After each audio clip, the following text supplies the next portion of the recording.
Hi, I'm Elimelech Evers, Hi, I'm Chaya Evers. and welcome to A Couple of Thoughts podcast. As you may have guessed, we are a couple, and we have lots of thoughts. Join us on our journey to discussing and discovering all the important things that life has to offer. Judaism, politics, education, and marriage are just some of the topics that we love to discuss. And of course, food. Welcome to A Couple of Thoughts.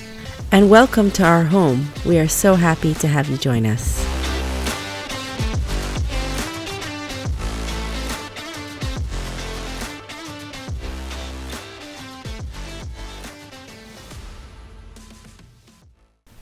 Hi friends, welcome to episode 8 of A Couple of Thoughts podcast.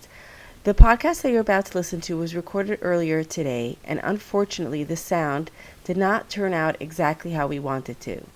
But because of the importance of the message that our podcast has, and just the real raw feelings and emotions that we express today, we feel the need to share it anyways and hope that even though the sound is not as clear as we usually like it to be, that it will touch your heart and open your mind to our couple of thoughts. Enjoy this episode. Before Rosh Hashanah, we sat down and we recorded a whole podcast in the same office. Yeah. And it was fun and it was light. And we were talking about our trip to Israel this past summer. We talked about all the great food that we ate. Yeah, but then we didn't have time to edit it, or you didn't have time to edit it. And then we okay, we'll post it after Yontif. And then we're like, we can't, because it's like... It just wasn't the right time to be posting anything or saying anything. Yeah. I know for myself that after Simchas Torah, I got very quiet. Yeah, it was a difficult time. Yeah. And you do feel that it's different now. Like, when it just happened and we were reading stuff and finding out what happened, we had like a pit in our stomach. And then after a few days, it does go down, and you try to pick up your life again, but it's difficult.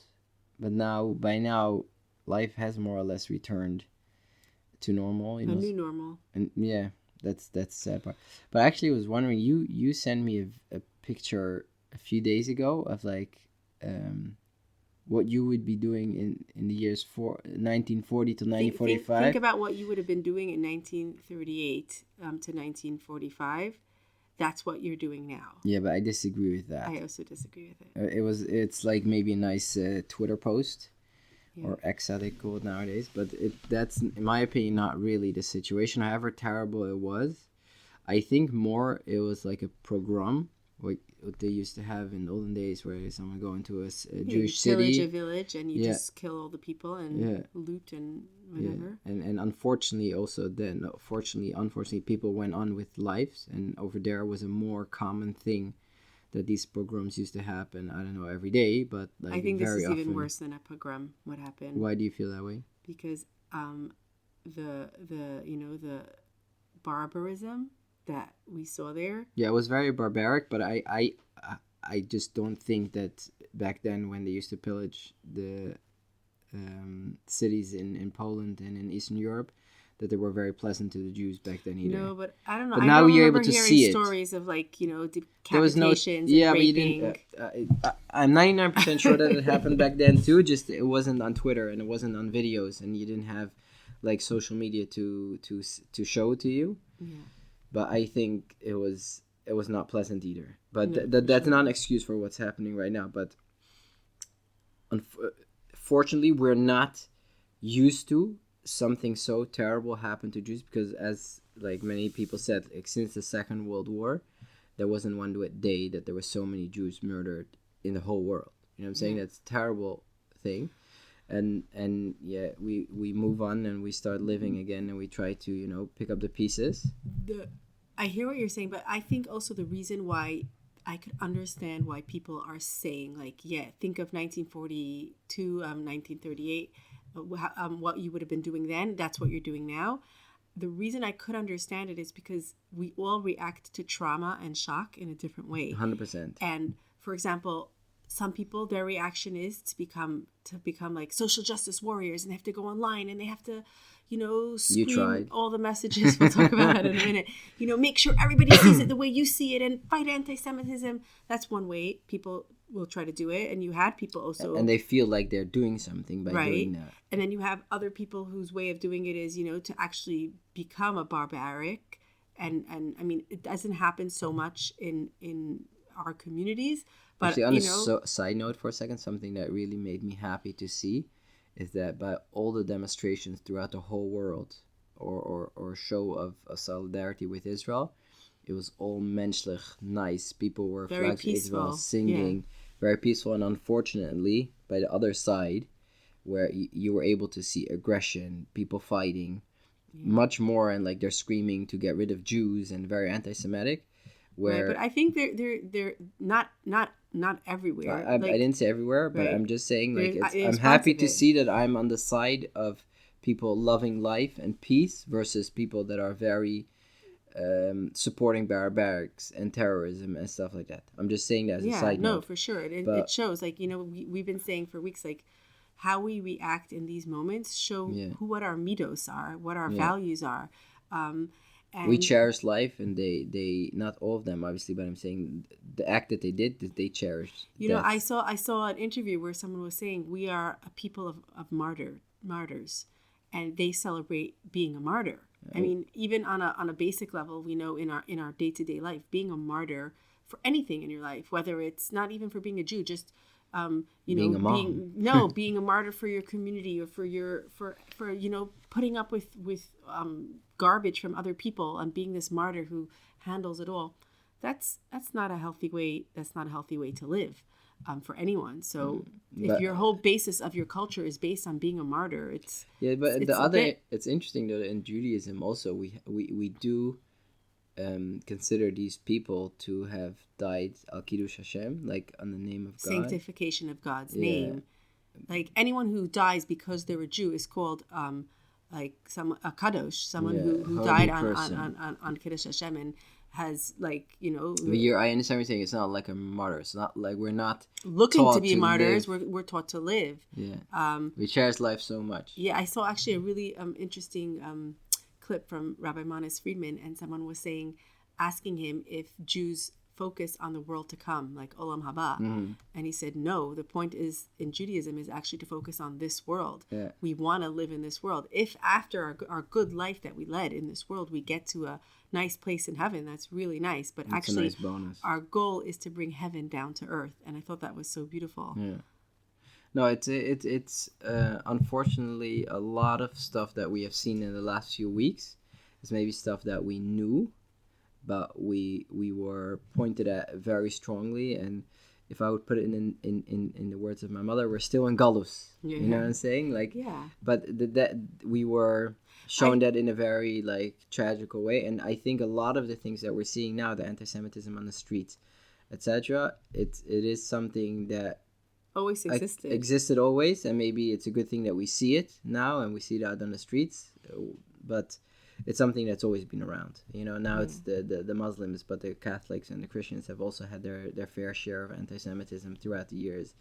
So I'm saying we as Jews, we always need to be aware of it, but not to get afraid. I think the paranoia, it could really get to your head. And for me, I grew up in Brooklyn, so I'm really, really I was talking to my friends in New York, and we were all like, yes, obviously anti-Semitism, it's terrible, but we're used to it. You grew up with it. And I'll be honest with you, I didn't grow up in Buitenveldt, where you're living in a real nice Jewish bubble, and even if the non-Jews are very civil, but I grew up in Amersfoort, where we were 2-3 streets away from Little Turkey and Little Morocco, and the kids over there were not always so friendly to us, and we many times were told, oh, why Hitler forgot you guys. You know what I'm saying? You get used to it. Not that it's the right thing to get used to, but I'm already created a certain thick skin for okay, I know there's people don't like us. You know what I'm saying? Free Palestine. And also having an opinion doesn't mean that they want to do violent acts towards you. There's a difference between. And sometimes it's better that they're demonstrating, so at least they have an outlet. Because if you would close that, then you don't know where their anger is going to. I personally I'm not against free speech. I think that people should be able to say how they feel, whether they are for Israel or for Palestine. I mean, or even if they're outright anti-Semites. yeah. To be honest with you, I would love to have one time like a podcast or like a nice conversation with someone that like ultimately believes that Jews are bad and is like willing to talk about it on the air and like have a conversation like why, like even though that I know personally there's no but I mean reason. there's also this like new thing that people say, oh, I'm not anti-Semitic, I'm anti-Zionism. Yeah, And well, I think that's a also nice a little bit cover-up. It's a little for bit dangerous anti-Semitism. because it intertwines, you know. Zionism was created by Jews, and many Jews are Zionistic. So you're basically saying like, yeah, but if you hear the demonstration that they're singing from the river to the sea, Palestine will be free. What does that mean? Free of what? Free of Jews. Yeah, but exactly. So he that's asked just Rashida anti-Semitic. Tlaib, who's like one of the congresswomen in the U.S. Congress. She says, "Oh no! This is really just a chant and a slogan to empower." Like she totally has a different interpretation of what this slogan means. Because then she can still be in Congress, look civil, but say, "Hey, we're getting rid of Jews." Absolutely. So, and by the way, also another point that they're very often I see in these demonstrations, even though I'm be honest with you, I don't follow the news so much, even less and less. I know you're really good at that. Yeah, because I just know for my own health, it's not good, and there's no benefit. I'm not helping anybody by knowing what's going on, etc. But the things that I do see, and they have signs of Jews go back where you come from. Yeah, where do we come from? No, but I'm saying like the funny thing is that a lot of the Jews living in Israel were kicked out of all the Muslim countries that there were, like Morocco, Tunisia, that Algeria, they had huge Jewish communities, and they were thrown out, and they had to go to Israel. Yeah, but I could counter argue, and they say the reason that all those Muslim countries threw Jews out was because of the Zionist state. Yeah, 100% for sure. But I'm saying the Grand Mufti even if that's of true, Jerusalem was before the Zionist state, and he met was with Hitler. Yeah, exactly. He very much wanted to help Hitler with the final solution. And the murders that went on in Israel and in you know what I'm saying, you don't need an excuse. Now they have an easy excuse to say, oh, it's a Zionist, but anti-Semitism was around, and it's rampant now in 2023. It's still very much around. But I'm saying is that what did I want to say? I forgot what my but then in the other hand, in the 1930s, here people saying, get out of Europe, go back to Israel. You know what I'm saying? Like, so it's true that Jews have always been like fought against, like say, I get easy way to get rid of it. But I think a very, very main difference to like kind of finish what we're saying, like not to compare it to the Holocaust because it's not comparable, is because I do believe that the fact that Israel has a choice to say right now, when there was a pogrom and the city was wiped out or the little village, there was not a Jewish army that said, you know what, the Russians from this and this state did it, and we're going back and we're getting rid of it. That will never happen again. If Israel just starts ignoring the whole world when they say, oh, ceasefire here and there, no, we're going to Gaza, we're going to destroy Hamas, that they will not be able to rebuild it, and in 4 or 5 years we have this whole story again. At least we have an army now, and unfortunately we're losing soldiers. I agree with it, and it's very sad. Every single person in Judaism is like a world that dies. It's extremely sad. From both sides. Correct, but we are fighting an existence fight. If we stop, if we tomorrow say, you know what, we're putting down our weapons, we don't need them anymore, we want to live in peace, we would not be existing. Their wish of having from the river to the sea would be existing. If tomorrow the Palestinians say, you know what, whatever happened, history is now, we're putting the weapons down, there would be peace in Israel. Because Israel's not interested in having a fight with the Palestinians, and they're not in fight with the Palestinians. They're in fight with a terrorist Hamas organization where they came into Israel and murdered 1,400 people. I think that we're so many of us are so angry and so entrenched that we forget to look sometimes at the faces of the people. And, you know, I saw like videos of, let's say, these terrorists. I didn't watch any of the gory videos, but let's say some of them were being interviewed and saying what they did. And for a second, I said, okay, I'm not going to read the subtitles. I'm just going to look at their faces. And when I looked at their faces, I'm a mother. I saw their faces and I saw their eyes. And I said, these are people who are young. Maybe they're 17, 18 years old. They have parents. They have a life. They have a future. What kind of future do these people have? They committed heinous acts. And they were conditioned to think a certain way about Jewish people. To, forget about governments for a second. They went and they killed innocent civilians who were just living in the place where they were born, just like they were living in the place that they were born. And politics aside, it was barbaric what they did. So I just look at their faces and at their eyes, and I try to think about their souls. And I said, where is their redemption for someone who committed such acts? Where is your... Where do you move on from there? Let's say you can prove that it was one of these terrorists actually killed and murdered, whatever they did. Do you think they should get the death penalty? I'm against the death penalty, so that's a whole other conversation. But why? And that's okay. But I understand. But I'm actually for the death penalty. I don't believe in an eye for an eye. No. I'm not because of eye for eye. But do you feel you're saying should there be redemption for such a person that did such a barbaric thing? Let's say the mastermind behind this. Yeah. Gets arrested tomorrow, and they find out and they have 100% proof. They have everything worked out. I think that if someone rehabilitates themselves and they one second. So you're saying no? I don't think he should get the death penalty. I think he should use the same energy and fervor that he used for killing. If he can rehabilitate himself and transfer his hate to love and to peace and to changing his message. So he shouldn't he could inspire so many people to put down their weapons. I really believe in the power of rehabilitation, though I also think that it's naive. And I you know what? I want to stay naive. Okay, no problem. For 1 second, we'll let you be naive for a second. But so then, the fact that they killed Eichmann, are you against that also? Yes, because now he doesn't get to suffer his whole life with the knowledge of what he did. Imagine he would have to sit in jail in Israel, being taunted by Jews for the rest of his life. That is such a better revenge. Personally, that's what I think. But once he's dead, it's over. Like, he's dead. His existence doesn't he doesn't get to suffer anymore. Okay, I hear what you're saying. But then in Judaism, we also have death penalty. Yeah, but you're doing people a favor when you kill them. Yeah, but it's the ultimate punishment. But the only reason why in this instance I will agree with you maybe a little bit is because they don't respect life. Because if they get, like, by killing them, you're giving them exactly what they want. They want to be the martyr and go to heaven and get 71 virgins. 72. Oh, whatever. I don't know. It's I lost count. Deflation. But the fact that if you will kill them, they get what they want. So maybe by it's like a kamikaze kind of mentality. They're not death doesn't scare them. But you know what? I was thinking about it, and we all react differently to trauma of such a magnitude.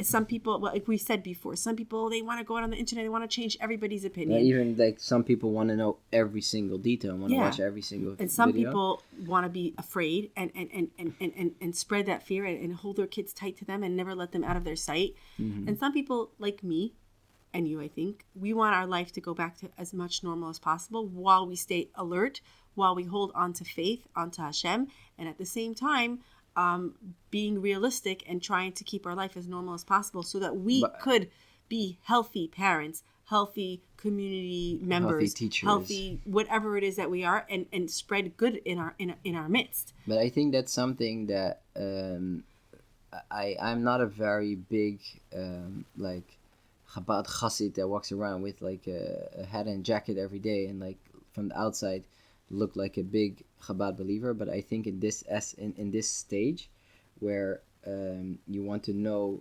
in guidance in hard times, you look at Jewish leaders, and if we have had one amazing leader in the last century in this world, it was the Chabad Rebbe, and he himself suffered a lot through his life, through through the Holocaust, exactly, and his wife as well. and also through later with health and not having children. He had a hard life himself, but he had always a focus on the future much more than on the past, and his belief and trust in God was so immense that I think in times like this you need guidance much more than when life goes on and everything is good, you can manage yourself on the day-to-day things, but when these kind of atrocities or calamities whatever happen, then you need to go and look at the leaders. And I think the Chabad Rebbe was very much into focus in the future. What can we do now better than it was? And what can we do? We were now in this position. What can we do in order to make it better to the future? And some people when they pass away, they write a Sefer Torah, or like what mitzvah can you do in order to make the world a better place, and Add more light to the world. Yeah, so for instance, by the 6-day war, the Rebbe was very much, or the Yom Kippur War. Now, don't quote me on this. It was the 6-day war. The Rebbe made the Tefillin campaign. The Tefillin campaign, and to make the soldiers and everybody in the world. Yeah, and the Rebbe brought different verses from the Psukim from the Torah, where he said how the enemies will run away when they see the Tefillin of the soldiers. And the Tefillin was and like obviously you have the physical war that they won, but I very much believe that the Israeli army is so successful is because of they have the protection of Hashem. It's a spiritual war as well. Yeah, so that's why I very much believe that obviously we need to do the physical things in this world to be safe and to be, don't be stupid or silly.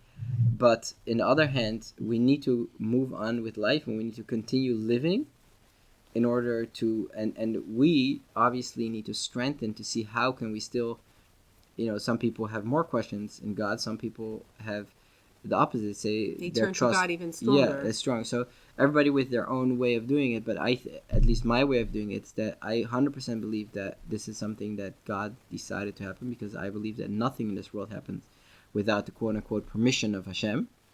And we don't know the answer why.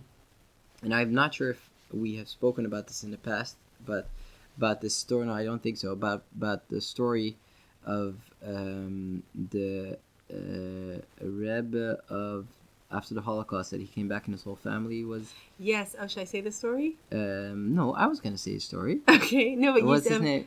The Rabbi Yekesua Yehuda Halberstam, he was actually my grandfather's cousin, and he was the Tzanzer Rebbe, which is the how do you say it, the ancestry of my family from my Polish side. But what was the Shmigete Rebbe? No, he was the Kleisenberger Rebbe, and he lost his wife and 12 children in the Holocaust, and besides for that, he was tortured terribly by the Nazis because he wasn't a regular guy. He was a holy man. He was a mystic. He was a scholar. He had many followers. So they really tortured him in Auschwitz. And then after the war, you could continue the story. Thank you. He went. He ended up in Israel, and some of his followers came over to him and asked, "Don't you have a lot of questions from Hashem? Why this happened to you, and aren't you angry?" So he goes, "Yes, obviously I have a lot of questions, but the answer to the question why, I will only get after 120 when I pass away.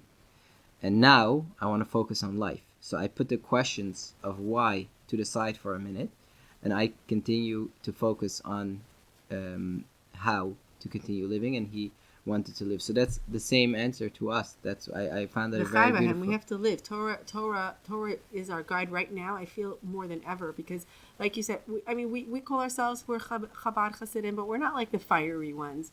But I have never felt stronger that I needed to lean onto the words of the Rebbe.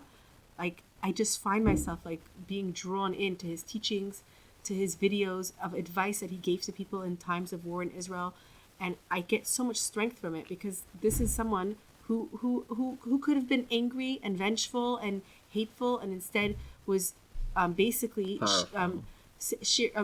encouraging and inspiring the Jewish people and telling them, like, do more mitzvahs, bring more light, increase. You're afraid, don't be afraid. Hold on to Hashem. And I think this story about also the Kleisenberger Rebbe, it really touched me. I think you said David Steinhauer told the story in Shul, and you have to give credit to the one who says the story, so that's why I mentioned his name. Yeah. But the reason it really touched me is because I felt connected to the story also because he came to Israel and he founded the neighborhood of Kiryat Sanz in Netanya, and he built a hospital there, and he basically rebuilt a whole group of followers who followed him, and the whole community. And my grandparents are one of the founders of that community and helped to build it up. They were one of the first residents of Kiryat Sanz, and I just felt like this is something like I want to live by that we have to pick up those pieces and say, we don't know the answers, we'll find out after 120, but now we have to choose to live. And he did. He remarried, he built his family again, and had many children and grandchildren, and his I think his son now is the Kleisenberger Rebbe. Son or grandson? I think it's his son. He's like my father's age. My father grew up, I think, in the same neighborhood with him, so I think my father knows him. They have the same last name, but and I don't know. I just felt that like right now, like we have to just hold on to Hashem, and people might say like I said this at a talk I gave a few weeks ago. It's like I don't connect to Hashem. I can't relate to it. I have never thought about Hashem. I do the motions, I daven, I keep Shabbos, I don't keep Shabbos, whatever. Everyone has their own connection. But what do you do now if you don't have a connection? And I think this is something really powerful that I shared, and I felt like Hashem put those words and those thoughts in my mind. And I think that this is a moment where we need to look back in our histories. And if we don't feel that connection, we should look back into our ancestry. Somewhere in our heritage, somebody had faith. Somebody held on strong. Somebody was persecuted and prayed to Hashem for help. Mm-hmm. And if we can't connect to Hashem, then connect to that person. It's the idea of his chain. Yeah, connect to that person, whether it was a grandfather, a great-grandfather, someone in your history who held on to faith. Hold on to them and ask them to carry you and give you strength in this time. And I think that it could be really powerful. And even people who, let's say, converted and didn't grow up with a Jewish parent, who could they hold on to? There's so many people in our Jewish history. Avram, Yitzchak, Yaakov, the mothers, Sarah, Rivka, Rachel, and Leah. We have Queen Esther. We have so many heroines in our Jewish history, in the Bible, in the Torah. Heroes and heroines, yes, women. Very, very smart, wise women who didn't get so angry, but used their Bina Yisera to save the Jewish people many, many times. And I think that if we tap into those entities, we can really let go of that control that we're trying to have. Anyways, so we hope we can inspire people to. I was actually thinking people want to do something, so the small things of doing a mitzvah or doing a prayer, the people sometimes don't know that prayer isn't necessarily what you have in a siddur when you come to shul. Obviously, that's a prayer that's set up by rabbis to have a certain structure and a basis of praying. But every prayer that you have between you and God, when you talk in any language, is a prayer. And you can take a book of Psalms and open it up and read it in Dutch. That is just as much as a prayer, or English, just as much as a prayer. And even when it's just your prayer between you and God in a silent moment when you're praying, that is also considered praying. Yeah, but sometimes even talking to Hashem with your own heart, and saying like, guide me, show me what to do. I just need your strength right now. Like, it doesn't always need to be in a synagogue, and it doesn't need to be with a prayer book. Yeah. It's something that I think sometimes is forgotten, that any prayer is a prayer if it's between you and God. I mean, I think something that also I really touched me. I'm not sure who said this, but when Yaakov had to prepare for a war with Esav, his twin brother, he did 3 things. First of all, he protected his family, which is what we need to do. We need to protect ourselves. We need to be alert. We need to keep ourselves safe. But he didn't only do that. He also sent gifts. So he was being diplomatic and responsible. Trying to show that I want peace with you. And number 3, he prayed. He prayed to God. What was the first one he said? He prepared for war. He prepared exactly. for war. He hit his family into 2 camps so that if one gets wiped out, the other one will get saved. He was being strategic. So, and I think that in a time like this, we one is not more important than the other. You know which wise man told you this? Your husband. Okay, then it was you, my wise husband. So for me, I very much connected to it because I feel this is a war between Esav and Yaakov. The generations of the enemies. Esav, it says in the Torah, Esav son of Yaakov. Like, Esav will always be an enemy of Yaakov. So we have this right now. So we need to do those 3 things and to fall onto it. And one doesn't take over the other. Just as much as we need to protect ourselves and be alert and aware and safe, we also need to wage war against Hamas and pray. Yeah, and pray. Exactly. We have to do our hishtadlus, absolutely, like our tachlis, the things that we need to do, and then the rest we have to leave up to Hashem, and it could be hard. And I think anxiety in general, as someone who's worked with anxiety for many, many years of her life, still does in different ways, I think anxiety for me is why are you anxious? You are afraid that you cannot control a certain situation. The loss of control. So, for example, let's say as a teenager, I had immense social anxiety, right? What do people think of me? What do people say about me? Probably in my 20s as well. Now I don't care anymore so much. so much, but so what do people think about me? If I can't control what other people think about me, then I get anxious. So then you try to do things so they should think certain things about you. So you're actually trying to control how other people will feel about you without giving them the chance to actually have an unbiased opinion about you. So now we're talking about anxiety, what's it called? You should tell them what you did online, what in the past would have gotten you even more anxious.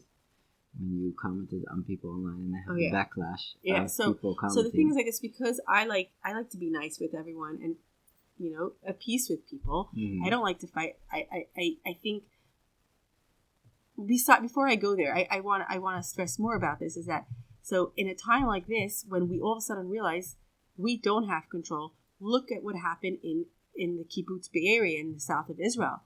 The most secure border was breached. In the world, yeah. The most secure border in the world was breached. If that can't be controlled, I have no control about anything that happens to me. If I can't control what Hamas or Palestinian sympathizers or Muslim sympathizers or have in my neighborhood or what they think, I can't control what they're going to do to me. So I can come to a state of mind that's really, really frightened. You should only worry about things that you can change. Right, but the thing is, I understand that when you're in an anxious state of mind, it's very easy. If I come and say, no, don't worry, Hashem is going to help you, it's like a big middle finger, excuse my language, to someone who's in a very, very big state of fear and anxiety. Yeah. But I think if we can all take a step back and say, hey, 1 minute, am I afraid? Because I'm really afraid. And of course, there's a lot of trauma involved in our communities because of the history of the Holocaust. Or am I afraid because I don't have control on what could happen? And if the answer is I don't have control on what could happen, then that's your anxiety. And that means you need to actually lean into faith right now. And there's a reason why. Emunah and bitachon. Yeah, emunah and bitachon. But if you think of it, New Age psychology is very much faith-based. It's just without. It's not without God. Yeah, without God, but it's very spiritual, because what are we hearing now? Breath work, letting go, being in the present moment. All that is really emunah bitachon, and I think the reason why we as Jews are so attracted to this New Age psychology of compassion and how do you say it? Being in the present moment, mindfulness, breath work, all those things. Why are we so appealed? Why is it so appealing to us? Because it has connection to godliness and to Torah, but it's missing the soul. It has all the words, but no soul. So exactly, but we can take all that wisdom and we can apply it to ourselves right now, because for every person, a higher power is the God of their understanding. So for me, I could look at Hashem and say, all right, I'm holding on to you right now. You're going to get me through this, because I cannot control what's going to happen to me. And, But just to say one more thing. In life, in essence, we don't have control at all. We think we have control. But the amount of money that you're going to be earning this year, or whether you're going to be healthy or not, yes, you have certain things that you can do when you cross a highway with your eyes closed and then expect not to get hit by a car. That's quite dumb. But it could happen that you're going to cross with your eyes closed and not come to the other side of life.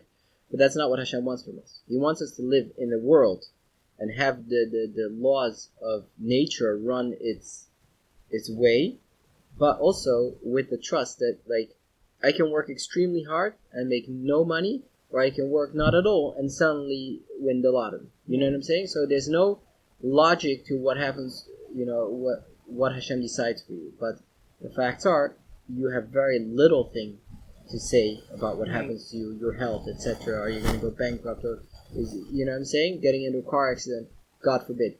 So, but in general, we feel that we're in charge. Yeah, for because sure. We have our lives and we try to put a seatbelt on and we get a car that's very safe and with the airbag, etc. But at the end of the day, when push comes to shove, we're not in charge.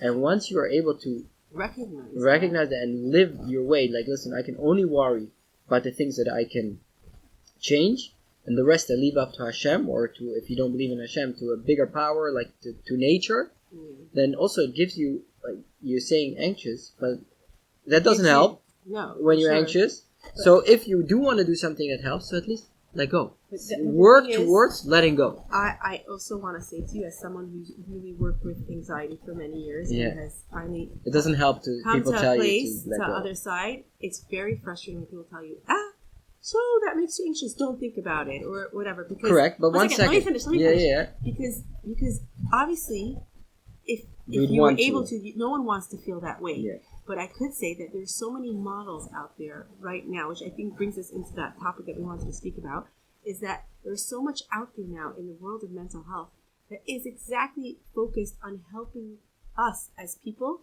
deal with the modern day first world problems that we encounter with our mental health, and things like meditating, breath work, mindfulness meditations, all those things. Second. The bottom line in all those things is basically giving yourself tools, up to a higher power. Yeah, and giving you tools to let go. Yeah. So the fact that you're saying, yes, I didn't like when people told me just let go, maybe they didn't give you with that the right tools to let go. Yeah. But really the bottom line, what you need to do is to let go. And then obviously you need to see which tools work for you.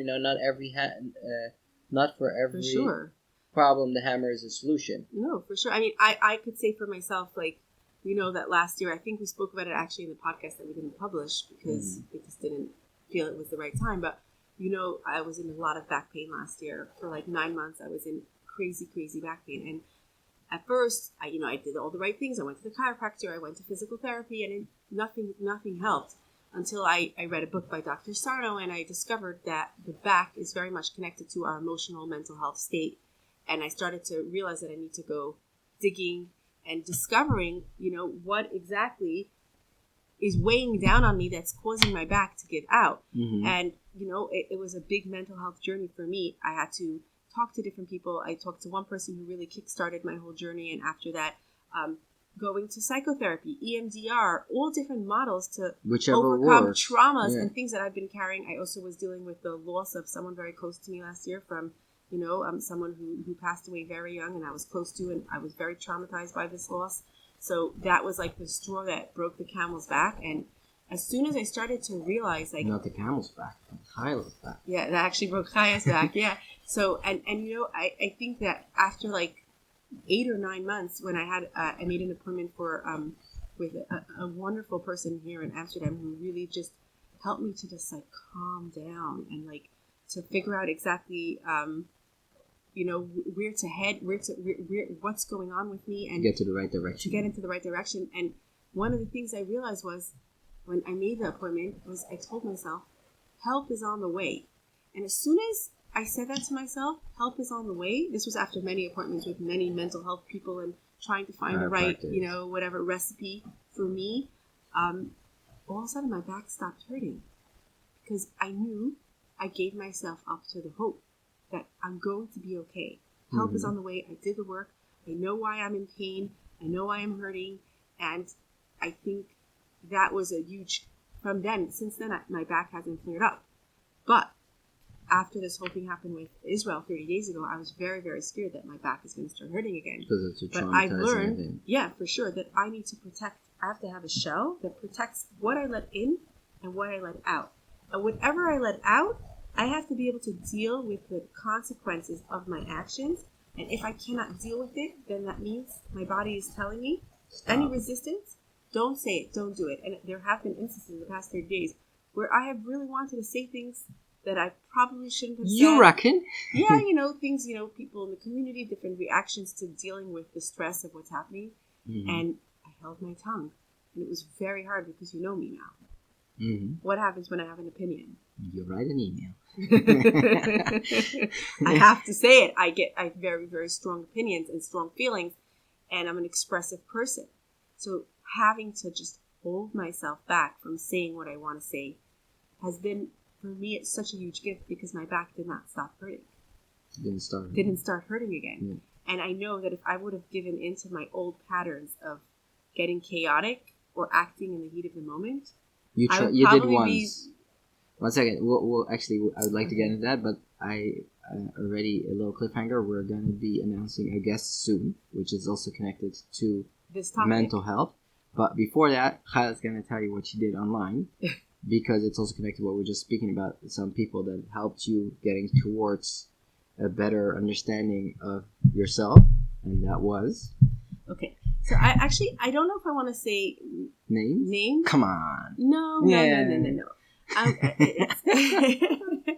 Okay, I'm I'll gonna say say it like this. it. No. We're gonna keep this very classy. Alright.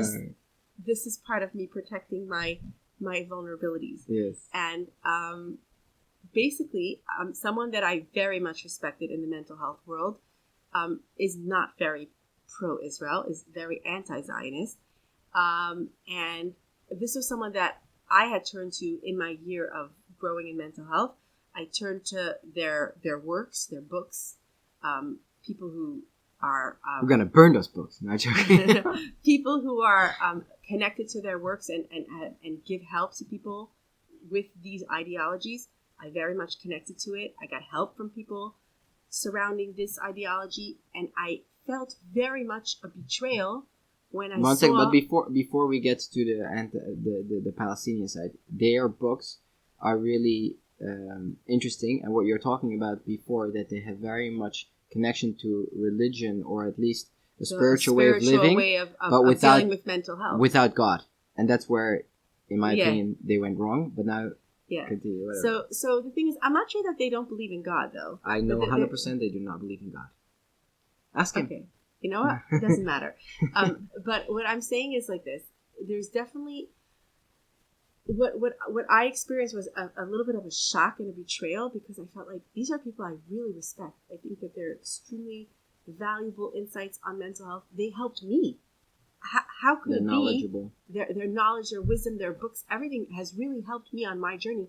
How could it be that they can be so mistaken? How could they see something so different than the way I see it? And I'm not a troll. I don't spend my days on the internet fighting with people. I don't see the value in it. It's not good for me. And I dared to I couldn't anymore. And I wrote a comment on their Instagram. And I probably tagged some people and probably wasn't classy, or 100% as classy as I like to see myself as. And I don't even know if what I wrote was maybe what I think. I wrote a very whatever comment. But what I really felt was that how do you not see that Israel is the land of the Jewish people? Politics aside, I think a lot of the anti-Zionist Jews, their biggest problem with Israel is because they're not perfect. Is that Israel's not perfect. Yeah. And as Jews, they're holding Israel to a much higher standard than they would hold any other country in the world. So on one hand, I can be really angry about that, but I said, maybe that's who we are as Jews. We hold ourselves to a higher standard because we have the Torah. But long story short, one second. Okay, because we have such strong values in morality. So, we all could come from a different place and see it in a different way. And I don't say this with any hate in my heart, but when I wrote that message, I really felt like, I need to say this from my heart. Tried to convince him. Yeah. And then I got whoa, the whole day my phone was beeping because people were messaging and responding back to my comments. So there was a few who said, great words. Yes, you're right. Thank you for standing up. Da, da, da, da, da, da. And then I started to get private messages of hate, real hate. You're a baby killer. Yeah, we know where you live. And then I just right away delete, report, and block. That's what you do. And it didn't stop. And then on my Instagram, it's also connected that I'm the founder of my Ha'isha.nl, which is my foundation. And then I opened my foundation Instagram, which cannot be on private because it's a public foundation. And I started getting private messages that I felt were very, very threatening. And then I was like, okay, and now it's enough. After a week of putting up with it, I deleted my comment. And I thought, am I a coward or am I protecting myself? And then I realized, if I don't delete that comment, I'm going to get a backache because I don't have a thick enough skin to be able to argue with people. I have never made it my mission to argue with people and prove to them what my truth is. Yeah. The truth for me is the truth. I wasn't raised a Zionist. I grew up very, very pro the land of Israel, Eretz Yisrael.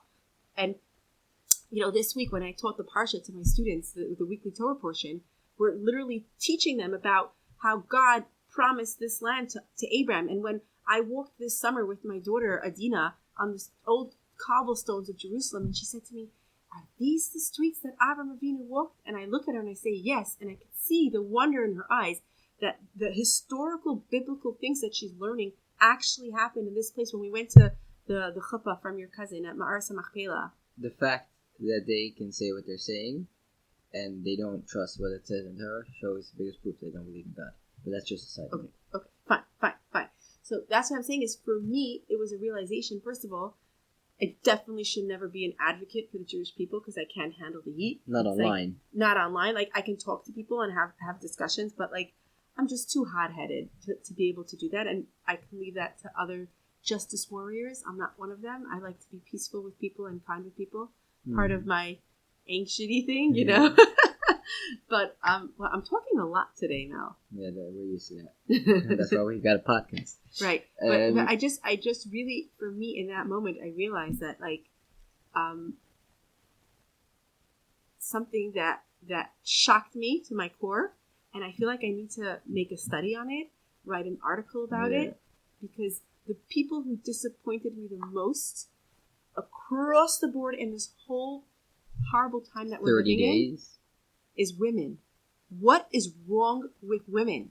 They have become so angry, so hateful, so vile. Yeah. If you look at any Instagram post, I ask all you listeners right now to go to any post that you don't agree with on Instagram. Doesn't matter from which side of the aisle. But it could also be because Instagram is more geared for women than men. I'm more on Twitter, and over there also men are a little bit also louder there. No, not louder, but you do see a lot of times also by the demonstrations. I agree with you because women, in a sense, they want to be caring. So whichever argument you have pro-Israel, they have pro-Palestinians, and I understand that. That's okay. But women in general, I think, are more the caring type of person, not trying to generalize, but overall. Yeah. And they want to, I think, very many people with this whole thing about, and I think also that's why this guy that you were talking about is so pro-Palestinians, is because they're pro the underdog. Yeah. And right now, Israel is a strong one, and Hamas is the underdog, or whatever, the Palestinians. So we choose the underdog. That's also why a lot of women choose the underdog. But yeah, I listen, by nature, I'm like that. Yeah. I go for underdog. You know me. I have very liberal ideas when it comes to like underdog situations. You're you know, death bounty. No, but I just that's who I am. I can't change how I totally, it goes a lot with my. But feeling. I think women in general are more like that. But they're more caring for people, and men are more like matter of fact. So the thing is like this. No, so if you look on all these Instagram posts, the ones that all the threats I got were not from men. All women. A lot of it is trolls also, I think, and bots. I believe in that. Yeah. But at the same time, why are women so angry? And I was talking to someone today, and I was having this conversation with her, and I said, you know what? We've been living in a society that's been telling women the whole time, you could do everything, which we can, by the way. Almost. You know, having a family. Besides taking out the garbage. You know, being a stay-at-home mom or being, you know, just for your family is something to be ashamed about or frowned upon. We're told that we need to go out and we need to be justice warriors and we need to be... Like your family's the last thing on the ladder that you go to. Like if you're a real big loser, then you stay home and take care of your family. Yeah, and I know this because I myself, I'm like that. I could never dream of being a stay-at-home mom. Now, with the knowledge that I have about like attachment and family styles and what our children need, I'm like, why didn't I stay home? How many years until my kids were 4 years old? At least I should have kept them home and I should have been with them. I do have those thoughts because I understand now, after my whole, you know, deep dive into all this mental health, that I'm like, I understand what our kids need. We really need our mothers. And imagine all these women, and all over fathers. They need their fathers too. That's true. But I'm saying that there's a certain attachment that a mother can give to a child that a father cannot give. And I think when I see all these women and their misplaced anger, I'm like, maybe it's because society has taken or stolen something for them. And they have all this misplaced compassion and anger that they could be giving into their homes and their families. And instead, they're putting it onto the streets. If you look at all the videos of people pulling down posters, I mean, I've seen men pulling down posters. But if you see women, they're the ones who punch people in the faces. They're the ones ripping it down and saying just angry. Really angry. And I'm like, why are you so angry? Like, you know, and I understand there's anger could be a good thing, but in this anger I see such sadness. Like, we women, we need to do better. that's it. That's my end. Okay. Like, I have nothing more to say. So anyway, so we are happy to announce to have our first guest on our podcast. We are going to be recording it next week, Monday, and then I'm not sure yet when we'll post it. Right, because we want to space out, like... Yeah, or until we have time to edit it, etc. But he is a... next week we'll tell his name, but I'm saying he's a psychotherapist. Yes, and trauma therapy. Specialized in trauma therapy, and he actually did his education in Israel because they have a lot of experience with traumatic people that are traumatized. Yeah. Traumatized people. So he'll be on our podcast next week. We'll interview him. Yes. And we'll try to be quiet and let him talk.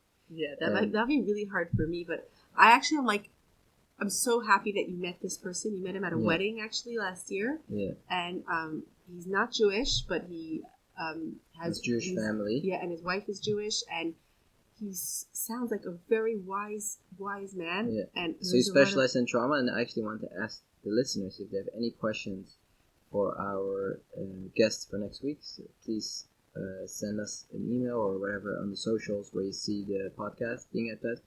Ask our questions. Email is a couple of thoughts podcast 2008 @gmail.com. You probably should find an easier email, but we will put the email address in the link in the description box, in the show notes, so that you could email us.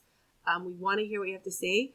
And by the way, we have to give this shout out because we did it in our last podcast, which we didn't publish, is to thank all of you, our listeners, because we really upped our listening numbers, and we've met many people who have listened to our podcast and have given us really good feedback. So thank you to all of our fans. We really appreciate it. We're just two humble Jews living in Amsterdam with opinions, and we happen to be married to each other. So you can imagine how many opinions. Yeah, we have a lot of couple of thoughts.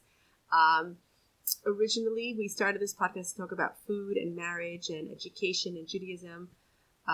But I guess we're just following where this is taking us, and maybe today we shifted it to mental health, and next time it will be all about food again. No, mental health again. Mental health again, and then the time after that, we have to talk about food because it's just... Yeah, too good. Yeah. So. All right. Anyways, thank you everybody for listening, and hopefully we'll hear from you soon. Yeah, we'll hear from you soon, and you'll hear from us soon.